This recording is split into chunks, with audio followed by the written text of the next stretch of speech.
Bismillahirrahmanirrahim. Alhamdulillahirabbil alamin wassalatu wassalamu ala sayyidina wa maulana Muhammadin wa ala alihi wa sahbihi.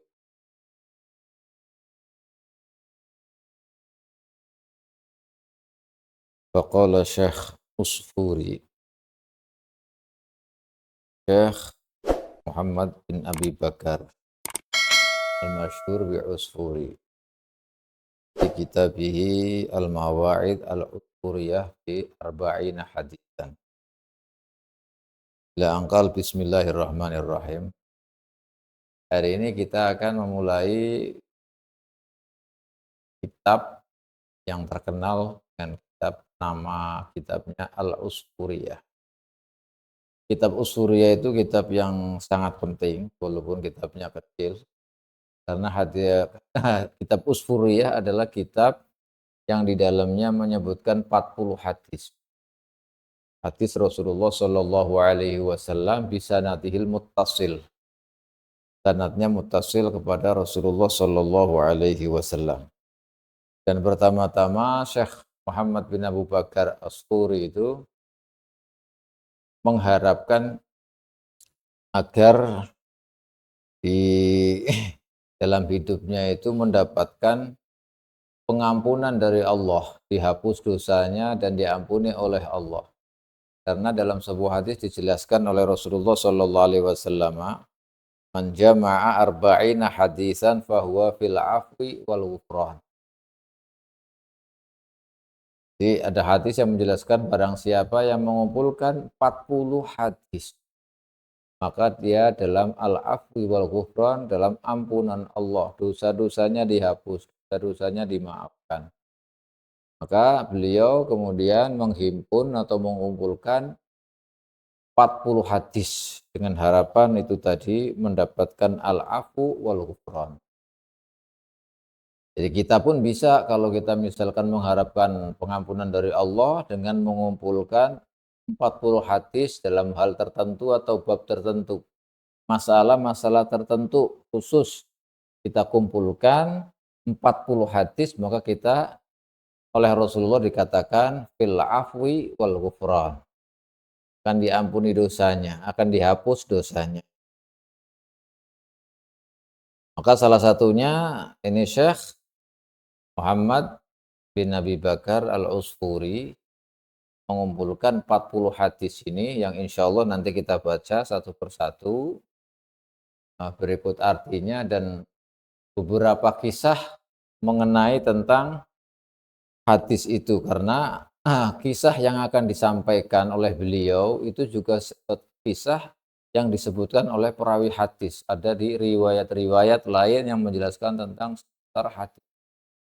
Sehingga hadisnya Rasulullah dipadukan dengan cerita-cerita mulai dari cerita Bani Israel, kaumnya Nabi Musa, kaumnya Nabi Isa, dan lain-lain sebagainya. Nanti ada hubungannya. Kenapa Rasulullah SAW menjelaskan dalam hadisnya seperti itu? Ternyata kaum-kaum dahulu sebelum kita ini, mereka juga terjadi. Sehingga apa yang disampaikan oleh Rasulullah itu terhakiki, nyata, tidak bohong. Bismillahirrahmanirrahim. Biasa kita membaca muallif membaca bismillah, alhamdulillah. Wala aqibatul muttaqin wala udwana illa 'alal zalimin wassalatu ala khairi khalqihi Muhammadin wa ali ajmain wa ba'd. Hadis yang pertama. Beliau mengambil hadis dari riwayat Sayyidina Abdullah bin Umar. Ini semua hadis-hadis yang 40 ini disebutkan bahwa hadis itu muttasil ila Rasulullah sallallahu alaihi wasallam. Bukan hadis munqati' ya. Dan kesahihannya itu bisa dipertanggungjawabkan kata beliau. Oleh karena itu sanadnya pun disebutkan. Riwayat ini dari riwayatnya siapa itu disebutkan. Nah ini hadis yang pertama. Hadis diriwayatkan dari Sayyidina Abdullah bin Umar radhiyallahu anhuma. Qala Rasulullah sallallahu alaihi wasallam. Ini hadis sahih, masyhur dan ada di kutubus sunan. Bukhari Muslim juga ada. Ar-rahimuna yarhamuhumur rahman. Irhamu man fil ardi yarhamkum man fis. Nah, ar-rahimun, orang-orang yang belas kasihan, penuh rahmat, itu akan dirahmati, akan dibelas kasihi, akan disayangi oleh Ar-Rahman, Zat yang Maha Rahman. Maka kalian semua belas kasihanlah kepada makhluk yang ada di bumi ini. Kalau kalian belas kasihan kepada makhluk yang ada di bumi ini, yarhamkum man fis sama, maka Allah Ar-Rahman akan belas kasihan kepada kalian. Yarhamkum man fis sama, maka orang-orang yang ada atau makhluk yang ada di langit itu akan belas kasihan kepada kalian. Ini hadis ini ma'ruf dan terkenal sekali. Ar-Rahimuna yarhamuhumur Rahman, irhamu man fil ardi yarhamkum man fis. Jadi barang siapa belas kasihan di muka bumi ini, maka makhluk Allah yang ada di sama atau Allah Subhanahu wa taala akan memberikan rahmat kepadanya dia. Jadi orang yang belas kasihan maka akan mendapatkan belas kasihan. Orang yang rahmah maka dia akan dirahmati. Oleh karena itu sebuah cerita nyata Sayyidina Umar radhiyallahu anhu suatu saat berjalan di gang-gang di jalan yang ada di Madinah. Ketika sedang berjalan, Sayyidina Umar kemudian menjumpai seorang anak yang telah memegang dan bermain-main dengan burung kecil. Ya sejenis burung gereja atau usfur, burung kecil. Lalu karena kasihan, Sayyidina Umar kemudian membeli burung itu dari anak kecil. Setelah dibeli kemudian dilepaskan. Karena merasa kasihan sama burung kecil itu karena dibuat mainan oleh anak-anak. Dibeli kemudian dibebaskan oleh Sayyidina Umar. Lalu ketika Sayyidina Umar radhiyallahu anhu meninggal dunia, maka banyak orang yang bermimpi bertemu dengan Sayyidina Umar radhiyallahu anhu. Setelah meninggal Sayyidina Umar, banyak orang di Madinah tatkala itu bermimpi ketemu dengan beliau radhiyallahu anhu. Lalu manusia-manusia yang bertemu dengan Sayyidina Umar itu bertanya, "Wahai Umar, apa yang diperbuat oleh Allah terhadap kamu? Ma fa'alallahu bika? Apa yang diperbuat oleh Allah kepadamu wahai Umar?" Sayyidina Umar kemudian menjawab, Allah telah mengampuni dosa-dosaku. Ghafara li Rabbi wa tajawaza anni. Saya telah dihapus dosanya, telah diampuni oleh Allah Subhanahu wa taala.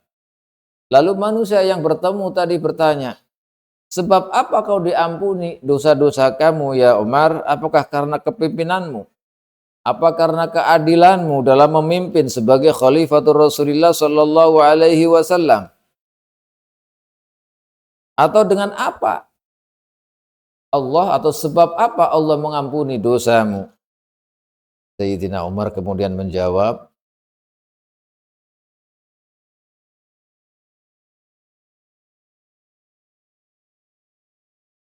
kalian ketika membawa saya di pemakaman, kemudian kalian meletakkan saya di liang kubur, kemudian kalian menutupi saya dengan debu, dengan tanah, kemudian kalian meninggalkanku sendirian di sana.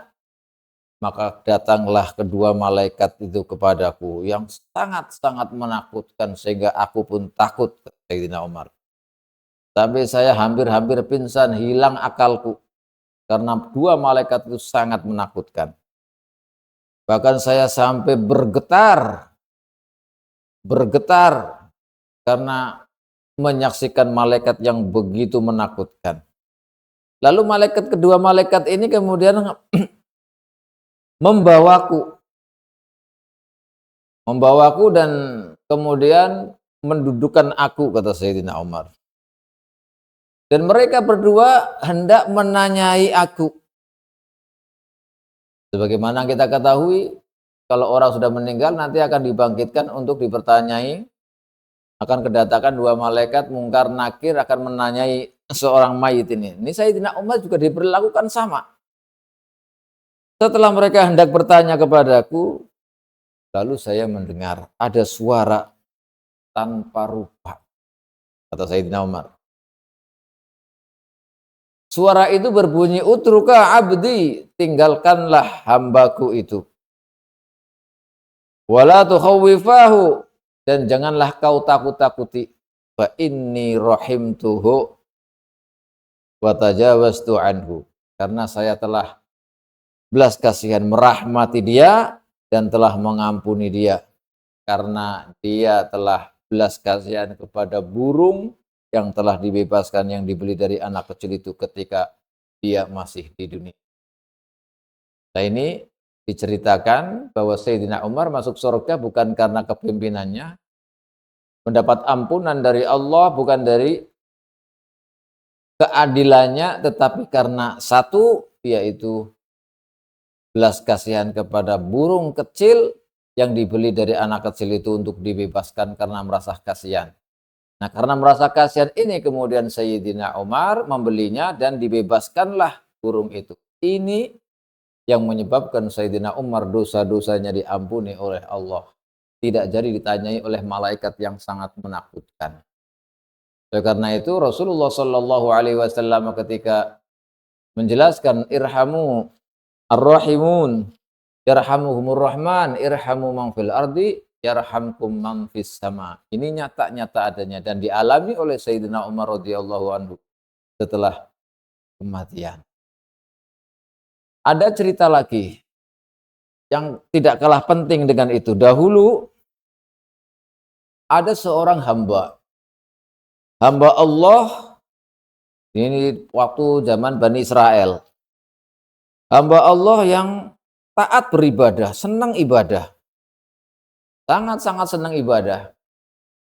Suatu saat, ini orang soleh lah, bisa katakan orang soleh. Dari kaum Bani Israel. Suatu saat berjalan-jalan, ketika berjalan-jalan kemudian menemui satu gundukan, satu tumpukan pasir, dan dia berjalan di atasnya. Dan saat itu keadaan Bani Israel sedang mengalami paceklik. Makanan susah, nggak ada hujan, paceklik. Kehidupan itu sengsara karena tidak ada makanan, tidak ada hujan. Maka ketika seorang hamba yang ahli ibadah, orang soleh ini, berjalan di atas pasir, gundukan pasir, dia berharap kalau seandainya pasir ini yang saya lewati ini kok menjadi zahab, menjadi permata, menjadi dakik, menjadi tepung. Jadi tepung yang bisa dimasak untuk biasa untuk dibuat roti, untuk keperluan orang-orang yang sedang mengalami paceklik ini. Supaya mereka pada kenyang, maka saya akan bersedekah dengan semua pasir ini atau tepung ini tadi. Jadi harapannya ketika dia berjalan di atas pasir, gundukan pasir, dia berharap agar gundukan pasir kalau seandainya jadi tepung, maka akan disedekahkan kepada masyarakat di sekitar itu yang keadaannya tatkala itu paceklik. Berharap karena belas kasihan mereka, kasihan tidak ada makanan karena paceklik. Lalu saat itu fa'auhallahu ta'ala, Allah memberikan wahyu kepada salah satu nabi dari nabi Bani Israel. Yang isinya, wahai fulan, wahai nabi, innallaha ta'ala qad aujaba laka minal ajri ma law kana daqiqan. Katakan kepada seorang hamba tadi yang berharap bahwa gundukan pasir itu menjadi dakik, menjadi tepung, katakan kepada dia bahwa Allah Subhanahu wa taala telah menetapkan akan memberi dia pahala sebesar gundukan pasir tadi itu. Bahkan Allah mengampuni dia dari dosa-dosanya semuanya dan Allah menurunkan rahmatnya kepadanya. Karena dia berharap dan berbelas kasihan kepada masyarakat tatkala itu yang sedang mengalami paceklik. Ini cerita-cerita seperti ini memang nyata. Bahkan salah satu syekhu masyayikhina itu dalam keadaan bagaimanapun kita harus rahmah. Rahmah itu bukan berarti kita tidak ada ketegasan, tidak. Rahmah itu yang dimaksudkan kalau memang kita dibutuhkan untuk rahmah, maka dalam segala hal kita harus rahmah, jangan sampai bengis, jangan sampai ganas, jangan sampai galak. Sehingga walaupun dalam hal tertentu, dalam menghadapi maksiat misalnya, kita nggak boleh belas kasihan. Artinya belas kasihan ketika menghadapi maksiat, itu harus kita mencegah supaya tidak terjadi kemaksiatan. Itu berarti rahmah. Tetapi kalau kita melihat kemaksiatan kemudian kita diam saja, ini bukan rahmah. Itu malah sebagai pukulan berat. Karena Rasulullah SAW menjelaskan, man ra'a minkum munkaran falyughayyirhu biyadihi. Fa illam yastati' fa bilisani fa illam fa biqalbi wa dzalika adhaful iman. Ketika kita menyaksikan maksiat maka kita hendaknya merubahnya. Kalau kita bisa merubah berarti kita rahmah kepada orang yang akan terjadi maksiat. Masyarakat di situ kalau kita cegah adanya kemaksiatan maka kita berarti rahmah kepada orang-orang yang ada di sekitar itu. Apalagi orang yang alim, orang yang punya ilmu kok diam tentang kemaksiatan, maka dia akan mendapatkan laknat Allah. Sebagaimana yang dikatakan oleh Imam Syafi'i, idza zuharatul fitan wa sakatal alim fa alaihi la'natullah. Ketika seorang alim menyaksikan mengetahui adanya kemaksiatan dan dia diam saja, maka Allah Subhanahu wa taala akan melaknat dia. Dia akan mendapat laknat dari Allah Subhanahu wa taala. Jadi belas kasihan, kasih sayang harus ditanamkan yaitu pada tempatnya. Kalau jelas-jelas itu seperti tadi, maka belas kasihannya adalah dengan menyetop kemaksiatan. Tapi selain itu, kita dengan anak kecil, kita dengan orang dewasa, apalagi dengan orang tua, kita tetap harus belas kasihan. Dan ini sangat penting karena sifat Allah Ar-Rahman, Ar-Rahim. Kalau kita bisa berbelas kasihan kepada sesama, berarti kita mewakili Allah Subhanahu wa taala di muka bumi. Makanya tadi dijelaskan, irhamu man fil ardi yarhamkum man fis sama. Kalau kita mempunyai sifat belas kasihan di bumi ini, maka Allah Subhanahu wa taala akan memberikan rahmat atau belas kasihan kepada kita. Berarti kita di dunia ini kalau kita penuh dengan belas kasih, berarti kita wakil Allah Subhanahu wa taala yang Maha Rahman, yang Maha Rahim. Tapi perlu diketahui bahwa kita atau siapapun manusia atau bukan manusia, hewan dan lain-lain, bahwa semuanya itu punya sifat rahmah. Setiap yang hidup dari hewan, manusia, semuanya jin itu punya sifat rahmah. Karena itu sebagai pengejawintahan dari rahmat Allah Subhanahu wa taala sebagaimana disebutkan dalam hadis sahih bahwa Allah Subhanahu wa taala memiliki 100 rahmat. Yang satu diturunkan ke dunia mulai dari Nabi Adam sampai ila yaumil qiyamah. Hanya satu diturunkan oleh Allah, rahmat Allah di dunia ini sehingga semua yang ada di dunia ini merasakan rahmat Allah, merasakan rahmat Allah. Manusia punya rahmat, hewan punya rahmat, bahkan manusia tidak pandang bulu. Semuanya dirahmati oleh Allah Subhanahu wa taala, baik yang mukmin, baik yang tidak mukmin, yang kafir, yang fasik, semuanya dirahmati oleh Allah di dunia ini. Kenapa? Karena pengejawantaan rahmat Allah Subhanahu wa taala yang satu itu. Maka ketika kita mempraktekkan sifat rahmah itu di diri kita, maka berarti kita telah menyalurkan rahmat Allah Subhanahu wa taala kepada sesama kita. Sesama yang ada di muka bumi ini. Baik kepada hewan, manusia dan lain-lain. Sifat rahmah sangat diperlukan karena itu sebagai wakil Allah Subhanahu wa taala di muka bumi. Sedangkan yang 99 oleh Allah disimpan nanti diperuntukkan hanya orang mukmin, orang muslim di akhirat. Ini dijelaskan oleh Rasulullah sallallahu alaihi wa alihi wasallam. Maka sifat rahmah itu sangat penting karena dengan rahmat itulah yang kemudian kita akan mendapatkan rahmat dari Allah Subhanahu wa taala. Ini hadis yang pertama. Hadis yang kedua diriwayatkan dari Ibnu Mas'ud, Sayyidina Abdullah bin Mas'ud radhiyallahu anhu. Beliau berkata bahwa Rasulullah Shallallahu alaihi wasallam bersabda, "Al-fajirur raji rahmatullahi ta'ala aqrabu ilallahi ta'ala minal abidil muqnit." Artinya orang yang berbuat dosa. Berbuat dosa tapi dia selalu mengharap rahmat Allah, mengharap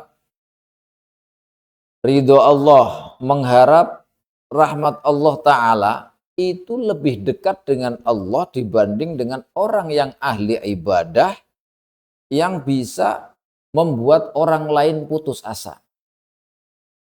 Jadi orang yang pernah berbuat maksiat atau orang yang bermaksiat tetapi dia mengharapkan rahmat Allah Subhanahu wa taala, itu lebih dekat kepada Allah dibanding dengan orang yang ahli ibadah, yang orang ahli ibadah ini membuat orang lain putus asa. Artinya begini, ini disebutkan juga oleh Al-Imam Ibnu Athaillah Sakandari dalam hikamnya itu. Yang disebutkan bahwa ketaatan, maksiat yang menimbulkan penyesalan atas dosa-dosanya itu lebih baik dibanding dengan ketaatan yang menjadikan istikbar, istiksar, wastikbar. Maksiatun yuaddi ilal huzni khairun min ta'atin yusiru al istiksar wastikbar. Jadi kalau ketaatan yang menimbulkan kita ini agak sombong, ujub akhirnya, itu tidak lebih bagus dibanding dengan kemaksiatan yang menimbulkan adanya penyesalan. Artinya begini, kalau kita manusia itu tidak bisa lepas dari yang namanya dosa dan salah. Karena al-insanu mahalul khata' wa nis. Tetapi meski demikian, kita ini makhluk Allah. Sedangkan Tuhan kita, Allah itu Maha Rahman, Maha Rahim, Maha Ghafur. Memberikan segalanya, mengampuni dosa, merahmati, semua segalanya adalah Allah. Jadi kalau manusia itu berbuat salah kemudian meminta ampunan kepada Allah, minta rahmat Allah, pasti akan dikasih dengan sungguh-sungguh, pasti akan dikasih oleh Allah, akan dirahmati oleh Allah. Kalau orang seperti ini berarti mengakui kehambaan dirinya bahwa dia berbuat salah, kemudian mengakui kesalahannya di hadapan Allah, kemudian meminta ampun, meminta rahmatnya. Ini orang lebih dekat dengan Allah dibanding orang yang selalu beribadah, tapi dia bisa membuat orang lain putus asa. Ini bahaya. Oleh karena itu ada sebuah cerita.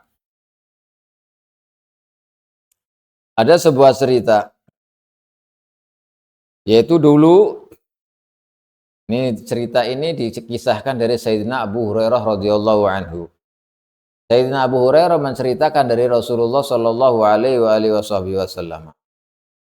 Kata Rasulullah, ada seorang laki-laki yang hidupnya itu Masya Allah, baik, penuh dengan kebaikan. Amal baiknya banyak. Ya. Anna rajul lam ya'mal khairan, kebalikan. Salah kebalikannya. Jadi ada orang yang tidak pernah berbuat baik sama sekali. Anna rajulan lam ya'mal khairan qattu. Ada seorang laki-laki yang tidak pernah berbuat baik kecuali illa tauhid, kecuali dia Islam gitu saja. Mukmin, memegangi asyhadu an la ilaha illallah wa asyhadu anna Muhammadan Rasulullah. Lalu orang ini, kata Rasulullah, falamma hadratil wafat, falamma hadara hadarahul maut qala li ahlihi, ketika dia hendak mati maka dia berpesan kepada keluarganya, kata Rasulullah, idza ana mitu fa ahrikuni binnar, kalau saya meninggal nanti dibakar, tolong jasad saya, mayit saya itu dibakar dengan api, sehingga kalian meninggalkanku bukan berupa jasad tapi berupa romad, berupa abu karena sudah dibakar. Setelah dibakar menjadi abu, lalu taburlah debu atau abu itu di lautan. Ditabur di lautan ketika angin berhembus kencang. Artinya supaya tidak ada bekasnya, hilang sama sekali. Lalu keluarganya itu melaksanakan apa yang dipesankan orang laki-laki. Setelah demikian, faidzan huwa fi qabdatillahi ta'ala.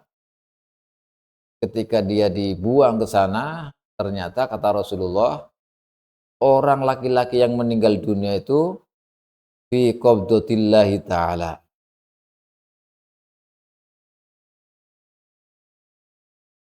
ditanggapi oleh Allah Subhanahu wa taala. Tentunya ini cerita sudah masuk pada alam barzakh, dilindungi oleh Allah, diterima oleh Allah jasadnya walaupun sudah dibakar sampai menjadi debu kemudian dibuang ke laut, itu diterima oleh Allah Subhanahu wa taala.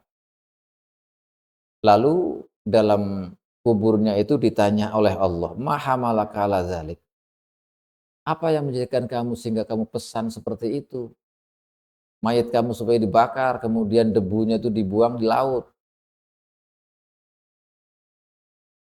Ma hamalaka ala ma fa'alta, kata orang ini, ya saya pesan seperti itu karena saya takut kepadamu ya Allah. Nah karena itulah kemudian orang itu diampuni oleh Allah Subhanahu wa taala. Nah ini karena dia ar-raji rahmatullah, banyak dosa tapi tetap mendapatkan berharap rahmat Allah. Tapi jangan salah, ini nanti menjadi makruh, ini bahaya kalau kita nggak paham dalam riwayat ini. Artinya ar-raji, al-fajir ar-raji rahmatullah, orang yang banyak dosa tapi mengharap rahmat Allah, itu kalau memang dia sudah terjadi, tidak bisa dihindarkan lagi, maka setelah melakukan dosa itu berharap bahwa Allah akan merahmatinya, mengampuni dosanya, artinya bertaubat. Jangan kemudian diartikan, wah kalau begitu saya akan berbuat dosa terus karena Allah Maha Pengampun, karena Allah Maha Rahmah. Ini namanya min alamatil iktiror. Itu tandanya orang itu terbujuk. Itu tandanya orang terbujuk. Maka orang yang berbuat dosa tetapi dia tetap berharap kepada Allah Subhanahu wa taala rahmat dan ampunannya, maka Allah akan memberikan rahmat dan ampunannya. Tapi jangan salah paham tadi. Kemudian ada cerita lagi, ini ada banyak cerita yang hal-hal yang seperti ini nih. Cerita yang kedua, yaitu cerita yang diriwayatkan dari Zaid bin Aslam. Zaid bin Aslam meriwayatkan dari Imran bahwa ada seorang laki-laki dahulu di bukan umat kita Muhammad Shallallahu Alaihi Wasallam, bukan seperti kita, umat dahulu, umat Bani Israel. Ada seorang laki-laki selalu beribadah, masya Allah. Ibadahnya yajtahidu fil ibadah, bahkan memberatkan kepada dirinya. Ibaratnya kalau sholat misalkan itu sholat yang mestinya hanya 4 rakaat ditambah menjadi banyak sehingga berat sekali.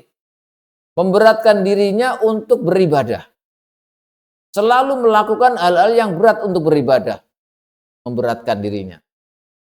Tetapi orang ini menjadikan orang lain putus asa dari rahmat Allah. Karena terlalu keras, karena terlalu berat, Sehingga seseorang lain itu susah untuk menirukan. Sehingga orang lain itu tidak bisa melaksanakan karena terlalu berat. Karena terlalu berat, akhirnya orang lain tidak mau melaksanakan. Ah, ini berat, ini susah. Nah, ini dahulu ada seorang laki-laki yang seperti itu, ahli ibadah, Masya Allah. Ibadahnya yang berat-berat itu hampir semuanya. Tetapi dia kemudian kepada orang lain juga menjadikan ibadah berat sehingga orang lain bisa putus. Lalu walhasil orang ini kemudian mati, meninggalkan dunia. Setelah meninggalkan dunia, kemudian dia bertanya kepada Allah, "Ya Allah, ya Rabb, mali indak, apa yang akan aku peroleh darimu ya Allah, karena waktu saya di dunia saya ibadah demikian begini begitu banyak sekali, bahkan memberatkan diriku sendiri untuk beribadah." Dijawab oleh Allah Subhanahu wa taala, "Kamu tempatnya di neraka." Orang laki-laki tadi kemudian menjawab, "Ya Rabb, fa aina ibadati wastihadi?" Lalu di mana ibadahku waktu di dunia? Bagaimana usahaku di dunia, kebaikan-kebaikan yang aku lakukan? Ya Allah, ya Rabb, kata Allah, innaka kunta yuqnitun nasa. Engkau menjadikan orang sekitarmu manusia pada putus asa dari rahmatku. Apa yang kau lakukan? Kau sangat kasar, sangat keras, dan sangat berat ketika menyampaikan sesuatu, sehingga orang-orang saat itu di dunia tidak mampu berbuat dan putus asa dari rahmatku. Maka kau layak menempat di neraka. Nah, ini bahaya sekali. Makanya kita jangan sampai terhadap masyarakat itu terlalu keras yang menjadikan masyarakat itu putus asa dari rahmat Allah. Bagaimanapun orang itu banyak dosa, beri kesempatan supaya dia bertobat kepada Allah, karena Allah itu maha pengampun, karena Allah maha menerima taubat, tawab, karena Allah maha segala maha. Maka jangan menjadikan kita ini seolah-olah menjadi Allah akan menutup rahmat Allah Subhanahu wa taala. Kita ini siapa? Yang memiliki rahmat itu Allah. Ya kalau dia berbuat salah, buat dosa, memang manusia. Maka kita harus memberi kesempatan kepada dia selama dia bersungguh-sungguh ingin bertaubat, ingin meminta ampun kepada Allah. Insya Allah disitulah ada rahmat Allah, ada ampunan Allah. Maka dalam hadis sahih itu diceritakan ada seorang laki-laki. Ini cerita ini masyhur. Orang yang sangat jahat sekali. Sangat jahat. Waktu itu diceritakan oleh Rasulullah dia sudah membunuh sebanyak 99 orang dibunuh. Karena memang orang ini jahat, semua maksiat jenis apapun sudah pernah dilakukan. Suatu ketika dia sudah membunuh 99 orang, dia kemudian ingin bertobat dan datanglah kepada salah satu rahib. Rahib itu kalau sekarang ya kiai lah, kalau umat dahulu namanya kan rahib. Datang ke kiai,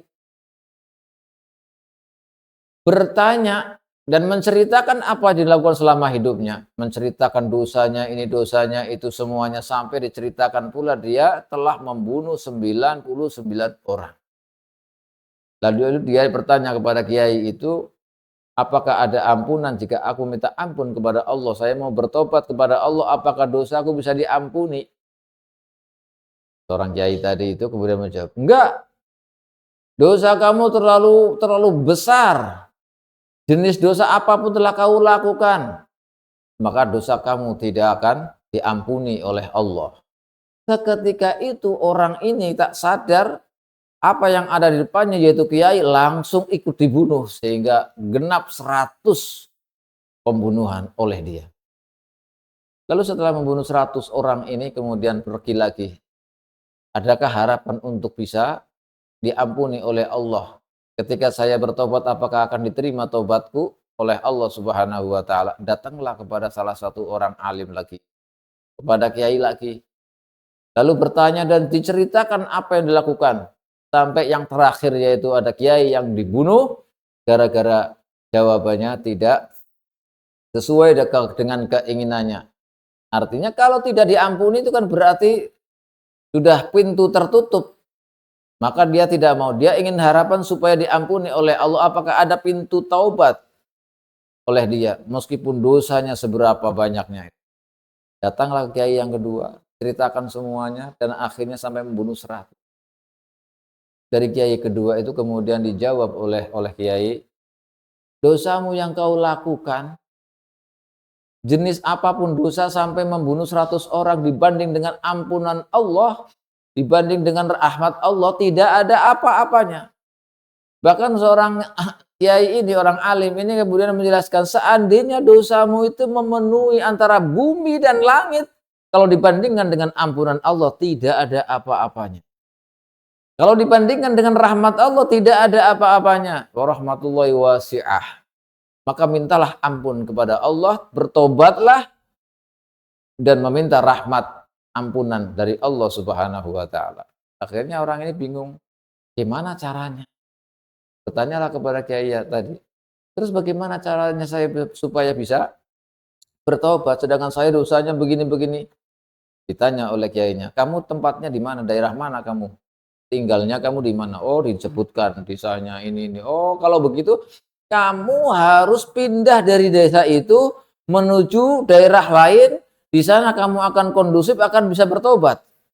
Selama kau berada di daerahmu itu susah untuk bertobat, maka pergilah ke sana agar kamu untuk bisa bertobat, berkumpul di sana. Di sana bisa kamu bertobat.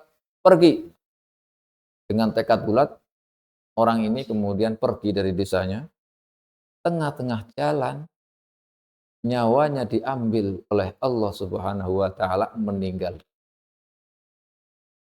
Meninggal dunia di tengah-tengah jalan. Antara desa atau daerah aslinya dengan daerah yang akan dituju. Ketika meninggal di tengah-tengah jalan, kemudian Allah Subhanahu wa taala mengirimkan malaikat. 2 malaikat dikirimkan oleh Allah untuk mengukur apakah orang ini termasuk orang yang baik atau orang yang jahat.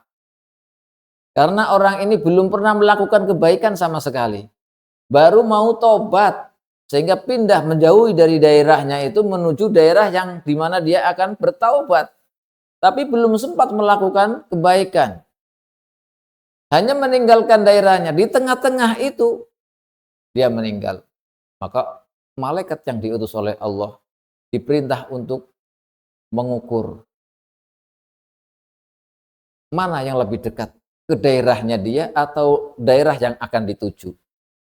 Diukur. Sebelum diukur itu sebenarnya Allah dalam riwayat itu memerintahkan malaikat untuk dicatat ini orang baik apa orang ini. Malaikat beradu, berselisih pendapat. Satunya mengatakan bahwa ini harus masuk catatan orang yang tercela, orang yang celaka karena belum pernah melakukan kebaikan sama sekali, kehidupannya semuanya dosa. Malaikat satunya mengatakan, enggak, ini orang walaupun belum pernah melakukan kebaikan tetapi dia ingin bertaubat, maka dia termasuk orang yang baik. Berselisih pendapatlah malaikat itu. Ketika berselisih pendapat, kemudian Allah memerintahkan kedua malaikat itu untuk mengukur mana yang lebih dekat tempatnya. Apakah dia lebih dekat ke tempat tinggalnya, daerahnya, atau lebih dekat ke tempat yang akan dituju. Akhirnya kedua malaikat itu mengukurnya. Tepat ketika diukur, pas tengah-tengah hanya kepala saja. Kepalanya ini agak dekat ke daerah yang akan dituju.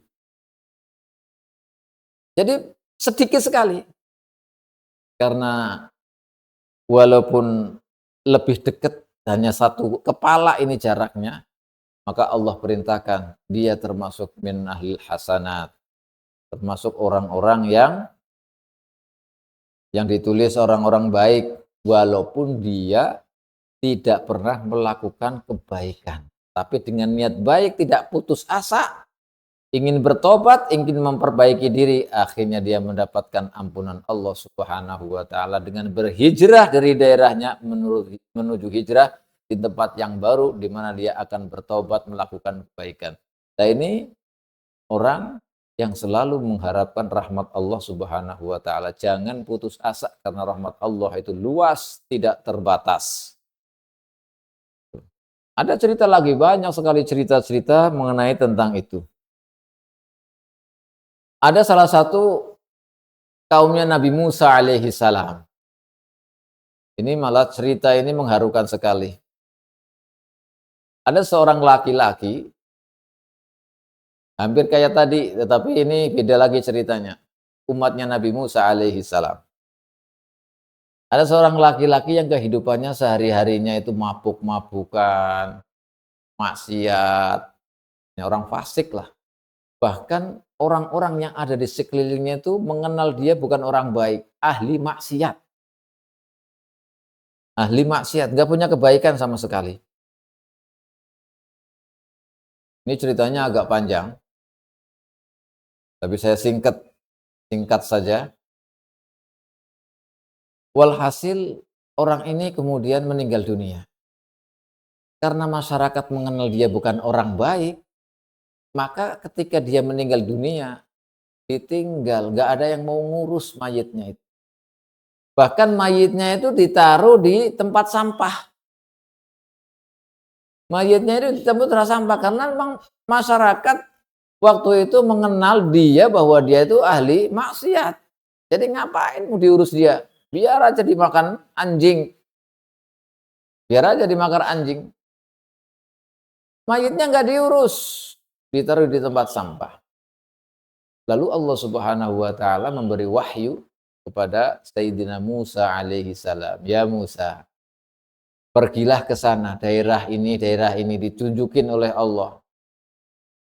Ada orang meninggal dunia, nggak ada yang mau ngurus, datanglah ke sana. Kau urus dia sampai makamkanlah dia sebagai orang yang muslim, sebagai orang yang mukmin. Akhirnya Sayyidina Musa alaihi salam pergi ke daerah itu. Kemudian bertanya kepada masyarakat yang ada di situ. Kamu tahu ada fulan ini yang mati, ada mayit dibuang di sini. Iya saya tahu. Kenapa kalian buang? Kata Sayyidina Musa bertanya kepada masyarakat yang ada di situ. Ya, karena ini orang ini nggak pernah berbuat kebaikan. Hidupnya penuh dengan maksiat tak. Sehingga ngapain kita mau mengurus dia? Sedangkan dia hidupnya penuh dengan maksiat. Akhirnya Nabi Musa laporan munajat kepada Allah. Ya Allah, memang benar orang ini fasik. Orang yang tidak ada kebaikannya, hidupnya hanya maksiat saja. Bahkan semua orang mengatakan seperti itu sehingga mereka itu tidak mau mengurus jenazahnya. Jawab oleh Allah dalam munajatnya Sayyidina Musa, iya betul. Mereka manusia yang menyaksikan atau masyarakat yang menyaksikan bahwa dia adalah fasik benar adanya. Memang dia adalah orang yang banyak maksiat. Tapi kenapa engkau mengutusku untuk mengurus jenazahnya ya Allah, kata Nabi Musa. Dijawab oleh Allah ini dalam munajatnya Nabi Musa alaihi salam. Ya, karena orang ini sebelum mati itu bermatur menghadap kepadaku, minta kepadaku. Minta kepadaku yang permintaan itu seandainya semua akan minta seperti itu pasti akan aku kabulkan. Karena aku Maha Rahman, Maha Rahim. Seandainya semuanya pun minta itu pasti akan aku kabulkan. Nah ini orang itu minta seperti itu. Minta apa ya Allah? Kata Nabi Musa alaihi salam. Dia bercerita ketika sebelum meninggal kata Allah. Mengakui segala dosanya. Mengakui segala dosanya. Yang pertama, ya Allah, saya berbuat dosa, saya berbuat maksiat. Dan Engkau Maha tahu bahwa saya sebenarnya benci dengan kemaksiatan. Tetapi ada 3 yang menjadikan saya berbuat maksiat. Yang pertama adalah setan, nafsu. Yang pertama ada nafsu saya mendorong untuk maksiat. Yang kedua ada setan yang membantu juga. Yang ketiga perkumpulan saya, teman-teman saya, orang-orang ahli maksiat sehingga saya berbuat maksiat tidak bisa terhindarkan lagi. Padahal saya benci sekali dengan maksiat. Tetapi kemaksiatan itu tidak bisa dihindarkan karena tiga macam itu ya Allah. Engkau maha tahu, maka ampunilah dosa. Yang kedua, dia juga mengadukan kepadaku. Kata Allah dalam munajatnya Sayyidina Musa. Saya ini berbuat maksiat dan saya akui saya salah. Saya berbuat maksiat ya Allah. Tapi maksiat saya sebenarnya saya gak rela berbuat maksiat. Tapi karena teman-temanku, saya sebenarnya teman-temanku itu yang fasikin, saya benci sekali.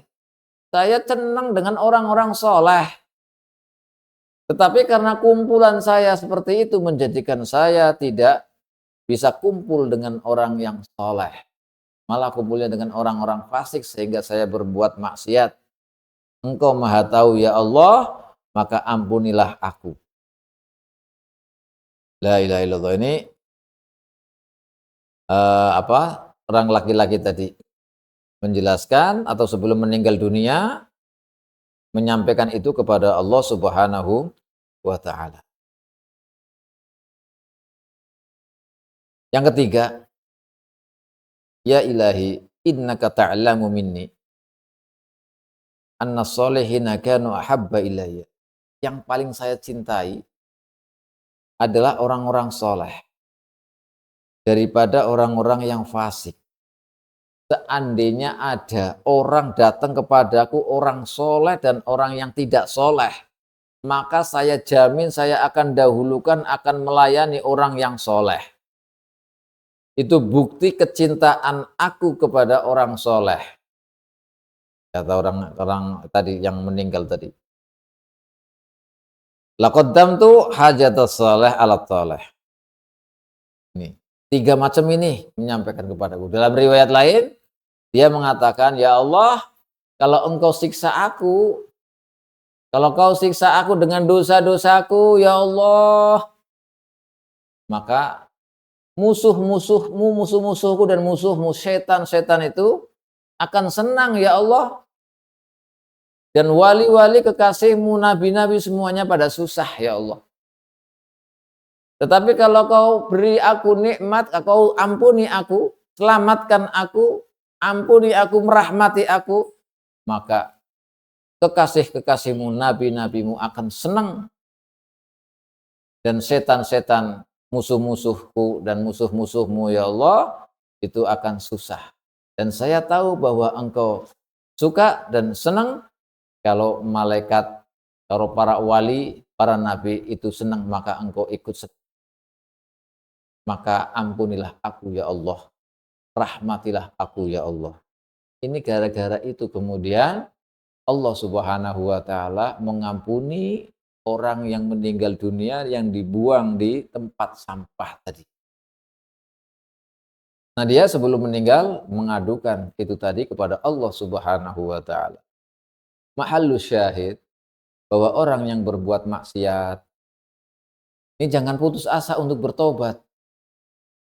Hendaklah bertobat kapan saja, di mana saja, karena ampunan Allah pasti akan datang. Karena Allah Maha Ghafur, Ghaffar, Allah Maha Rahman, Allah Maha Rahim. Maka bertobatlah. Tidak ada pintu tobat yang ditutup kecuali nanti menjelang kiamat atau sebelum nyawa kita berada di rongga malam yugharqir. Sebelum itu pintu tobat terbuka, ampunan Allah terbuka untuk kita semuanya. Ini, tapi jangan sampai kemudian kita menyepelekan dosa itu. Ini bahaya, bahaya sekali. Dan dosa sekecil apapun jangan diremehkan. Jangan kemudian kita, ini dosa kecil, nggak apa-apa, dilakuin. Jangan sekali-kali seperti itu. Karena kadang yang kecil itu menurut kita justru agung di hadapan Allah. Dengan kita meremehkan, maka itu artinya kita menghiraukan apa yang dilarang oleh Allah Subhanahu wa taala akan jadi besar di hadapan Allah Subhanahu wa taala, maka kita tidak boleh meremehkan dosa sekecil apapun.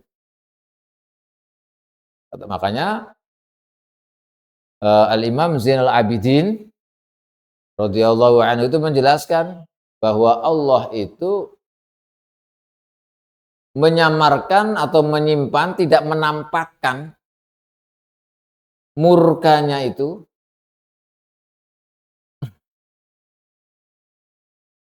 dalam keburukan. Jadi kalau keburukan apapun itu besar kecil, kita tidak tahu apakah itu jadi murka Allah, maka jangan sampai kita meremehkan kemaksiatan. Jadi murka Allah itu disimpan atau ditutupi dengan maksiat-maksiat kepada Allah, besar kecil apa, maka jangan sampai kita meremehkan maksiat sekecil apapun itu maksiat. Jangan-jangan itu yang menjadikan Allah murka. Ini bahaya. Tetapi kalau sudah terkadung, sudah terlanjur kita berbuat dosa, kita berbuat salah, maka bertobatlah, mintalah ampunan kepada Allah. Allah pasti akan mengampuni, Allah pasti akan merahmati kita. Tapi kalau sudah seperti itu, kita berarti jangan sampai kita membuat orang lain itu putus asa, tidak menerima rahmat Allah. Putus asa dari rahmat Allah. Maka masuk dalam kategori cerita tadi yang akhirnya langsung dibunuh, padahal ampunan Allah terbuka lebar. Tidak ada apa-apanya dosa kita jika dibanding dengan ampunan Allah Subhanahu wa taala. Maka semangatlah positif bahwa Allah, kita harus berhusnuzon kepada Allah bahwa Allah itu mengampuni kita apapun dosa kita, asal kita mau bertobat, asal kita mau beristighfar, dan kita mau berbuat baik, insya Allah apa yang dosa-dosa kesalahan apa yang kita pernah lakukan, insya Allah akan diampuni oleh Allah Subhanahu wa taala. Ini hadis yang kedua. Ini mau hadis ketiga tapi waktunya sudah habis. Insya Allah nanti kita lanjutkan besok lagi insya Allah biidznillah ta'ala.